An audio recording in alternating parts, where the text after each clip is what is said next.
salah satu yang bikin aku resah itu adalah tingkat korupsi kita yang tinggi kan. Nah, dan sebenarnya kan kalau misalnya kita lihat, nggak ada data pastinya, Yeah. tapi sebenarnya estimasinya kira-kira 96% sampai 98% Yeah. orang Indonesia itu tuh memiliki Korup. agama. Tapi tingkat korupsi kita tuh salah satu yang tertinggi. Betul. Gitu. Sedangkan kalau misalnya kita lihat di Amerika, data itu sekitar Yeah. 30%-nya itu tuh tidak memiliki agama atau ateis gitu Yeah. misalnya. Tapi mereka punya tingkat korupsi kan lebih oke gitu. Yeah, Padahal betul. kan kalau misalnya kita ngomongin agama, pasti di agama apapun itu tuh mengajarkan kebaikan, Oke. nggak boleh mencuri. Seharusnya seperti itu gitu Betul. kan. Tapi ya yang ketangkep nggak mandang bulu lah, semuanya juga kena gitu. Ya, betul. Ya karena apa ya, kita tuh anggap sebagai harusnya tuh nggak boleh lah, misal kayak Menteri bansos agama. gitu. Misalnya gitu. Iya. Atau nggak bahkan kayak bansos gitu Ya, misalnya. bansos, betul. Maksudnya itu kan kayak Jahat banget sih lu. Masa sih Iya. yang udah seharusnya paling nggak boleh pun Iya. dikorupsiin gitu kan. Benar. Itu yang bikin gemes gitu. Pengen belajar dan pengen tahu kayak kita tuh salahnya di mana sih Iya. sebenarnya gitu. Betul. Pandangan Ustadz kayak gimana?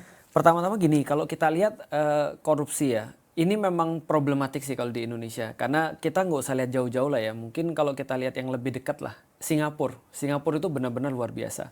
Padahal mungkin kalau dibandingkan dengan bicara tentang agama ya, Singapura nggak pernah mengklaim dong dirinya negara yang punya agama. Atau ya dia nggak pernah boasting lah bahwasanya dia punya agama yang mempengaruhi kehidupan dia.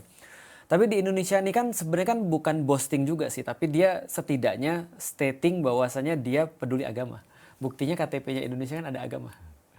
Dan di Indonesia juga agama itu sangat kental sekali. Bahkan dikatakan sebagai negeri dengan muslim terbesar beberapa tahun yang lalu. Sekarang kan sudah disalib ya.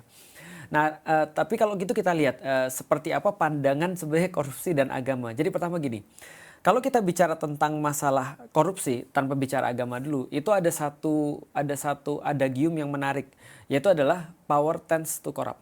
Bahwasanya yang namanya kekuatan itu pasti akan menuju kepada korupsi atau cenderung kepada korupsi. Absolute power corrupt absolutely. Kalau misalnya dia power itu semakin banyak dan semakin cenderung sampai satu titik ketika power itu absolut, maka dia akan menjadi korupnya absolut juga. Pasti dia terjadi korupsi. Artinya gini, artinya sebenarnya kalau kita bicara tentang korupsi tanpa bicara agama terlebih dahulu, sebenarnya korupsi ini akan terjadi kalau kekuasaan itu dipegang orang semakin penuh. Semakin dia kemudian jadi tirani, semakin dia korupsi. Semakin kemudian banyak orang yang memegang kekuasaan, maka seharusnya tidak terjadi korupsi. Nah, menariknya adalah ketika terjadi Renaissance, itu orang-orang Barat benar-benar yakin dengan hal ini. Sehingga waktu itu ketika mereka tahu bahwasanya kekuasaan yang awalnya dipegang oleh raja, mereka nggak bisa biarkan seluruhnya itu dipegang oleh raja. Maka mereka bagi tiga, yang kita tahu dengan nama trias politika itu.